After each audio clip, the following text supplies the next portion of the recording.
Les amis, l'équipe de France s'est qualifiée contre le Maroc. Voilà, victoire 2-0 grâce à des buts d'Mbappé et de Dembélé.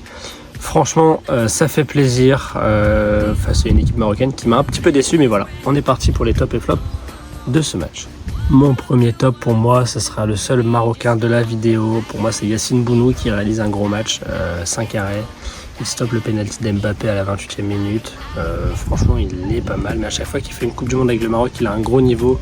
Voilà, ça ne lui a pas permis de sauver son équipe. Mais voilà, il a fait quand même une grosse première mi-temps. Après, le Maroc, c'est quand même un petit peu laissé faire en deuxième, j'ai envie de dire.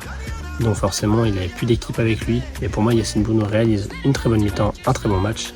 Et il figure parmi mes tops. Deuxième et dernier top, je vais mettre Ousmane Dembélé. J'aurais pu mettre Mbappé en troisième top, mais je me dis qu'en fait, si on le met à chaque vidéo, c'est pas forcément intéressant. Dembélé, j'ai besoin de parler de lui parce que franchement, avant cette Coupe du Monde, il avait que 7 buts avec l'équipe de France. Dans cette Coupe du Monde, il est déjà à 6. Donc franchement, il réalise une grosse compétition. Il arrive à se mettre au niveau. Il a fait un premier match assez moyen.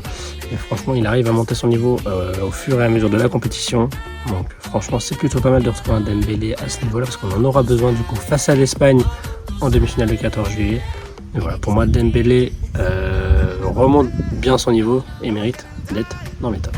Comme flop, j'ai pas vraiment trouvé de flop, on va dire entre guillemets, pour ce match. Je vais peut-être mettre Hakimi. Hakimi qui n'a pas fait un énorme match. Il s'est quand même fait bouger la plupart du temps. Je ne l'ai pas trouvé exceptionnel, mais voilà, c'est pas vraiment un flop parce qu'il a quand même fait un bon match, mais on va dire que c'était pas un match à la hauteur de son niveau qu'on connaît. Mais voilà, le match était un très beau match, mais Hakimi, je pense qu'il était en dessous de son niveau, de son meilleur niveau. Franchement, c'est pour ça qu'il figure dans mes flops, mais c'est pas vraiment un flop, c'est juste qu'on attendait un meilleur niveau et il n'a pas réussi à faire ça, donc voilà, Hakimi dans mes flops, mais c'est pas vraiment un flop. En tout cas, j'espère que cette vidéo pour les top et flops de France-Maroc vous a plu. N'hésitez pas à me le dire dans les commentaires, n'hésitez pas à me dire quels joueurs sont vos tops et quels joueurs sont vos flops après cette rencontre. Voilà, nous on se retrouvera très rapidement pour la vidéo top et flop de France-Espagne. Voilà, ça va être un gros match. On a une revanche à prendre contre les Espagnols, mais voilà. On se retrouve très vite pour la vidéo France-Espagne.